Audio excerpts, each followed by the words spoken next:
الرحمن الرحیم شروع کوم په هغه رب ذوالجلال چې بهونکی او یکتا دی ملګرو لکه څنګه تاسو کس وئ کورم ګولډ او کورم چمکنې او کورم جنسي درې پیجونه تاسو سره مخامخ مخاطب یم لکه څنګه تاسو کس جمعیت علماء اسلام پلټین جمیل صاحب ویلوړ دی تیرې پرې الیکشن یا لړو کړی او دې پرې یا لړو کړی دی د دې د دویمې پرې مقصد څه دی دینه به تپوسونه کوه ټول ناول د پروګرام کې هر کله ډیره مننه ډیره شکریه تاسو مو ته ټایم راکړو دینې علاوه تاسو ته پته ده چې بلې پرې مو کوم الیکشن کړی او هغه تقریبا مو په 300 ووټونو څخه بللی و او هغه کې د مو پرفارمنس ډېر بهترین و نو دې وجې نه مو بیا هغه نه بعد مو ته جمعیت علماء اسلام نه څه کوم دعوت میلاو شو چې راته جی آی جاین کړه نو ما څه کله جاین کړی جی آی هغوی ما باندې اعتماد وکړو د کابینې شپراساد نه بعد ما ته ټکټ میلاو شو نو انشاءالله تعالی د مو امیدونه دې پرې کې زه د الیکشن جیت کوم او زه د علاقې خدمت وکړم بالکل لکه څنګه تاسو کس وایي که ته دا الیکشن چې ته وګټې که نه یعنې مطلب دا دې پرې د وګټلو تاسو به غریبانو یتیمانو مسکینانو لپاره داسې کوم کار کوئ چې خلک یې چې آفرین شو په تا شه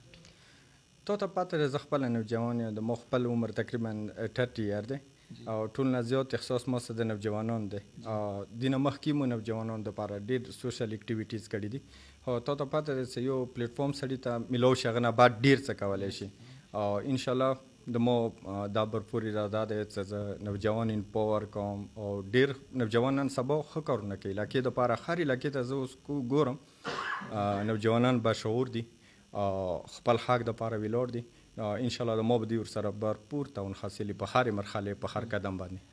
لکه څنګه چې له کورم خلک دي عوام دي اکثر څومره مسافرون دي مو ته بار بار دا اس ام اس کوي دا میسیجونه کوي لکه بېګایه مطلب دا میسیجونه راغلي چې تاسو کله انټرویو کوئ تاسو تر اوسه پورې 3G 4G په حوالې سره دغو سره ذکر نه دی کړی آیا چې دا په سیټ باندې کېني 3G 4G په حوالې سره به څه کوي نن سبا چې ایجوکیشن کوم دی 3G 4G په حوالې سره دی او انلاین کلاسونه یې دي په حوالې کې تاسو څه ویل غواړئ رانو ټول څوره تکلیفات یا ماته پته ده څه مسایل دي ډېر مسایل دي اکثره هغوی غریبان ښې بعد ورځې کې پر اګزامپل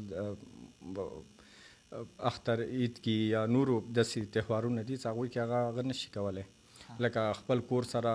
او خپل پیارو سره هغه رابطې نشي کولی نو دا ټول نه زیات اول مسله که زه یې مینې خدای پاک جوړ کړو ما ته خدای پاک مکمله وکړه نو زه چې کوم ما ته کوم پلیټفارم میلاو شو هغه نه به زه ټول نه اول د دې کوشش کوم چې زه دا شی وکړم دا 3G 4G دا په علاقې کې د دې نیټورک قایم کړو بالکل او بله خبره دا ده چې په ضلع کورم کې چې کوم خلک دي اکثر ټول اول چې کومه توجه ده لکه د پړچم کنې علاقې دي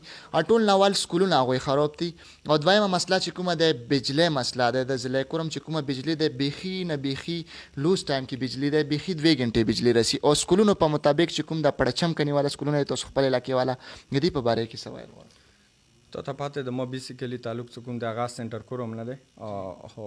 زه د هغوی مسایل نه پوره خبر یم او دې نه علاوه زه یو داسې خوشقسمته کس یم چې زه سنټر او لوور کورم دواړو مسایل نه خبر یم چې لوور کې څه مسایل دي او سنټر کې تا ته پته ده چې ټول نه زیات مسایل په سنټر کې دي نو د مو کوشش دا دی چې زه هغوی دپاره برپور کار وکړم هغوی دپاره اورډي د مو یو جمعیت ایم پی ای دی هغه ښه کار کوي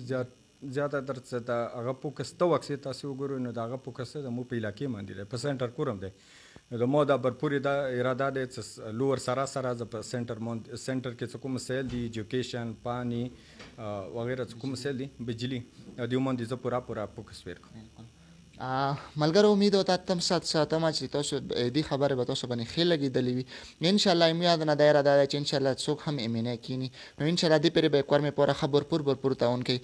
ویر کې خپل ملګري فیاض جان ته اجازت کیمرامین سمیر خان سره د لوی له فامان هم سپارم چېرته مو سې ښاد اوسئ اباد اوسئ د مور پلار خویندو ورونو ډېر زیات قدر عزت کوئ ټیک کیر بای بای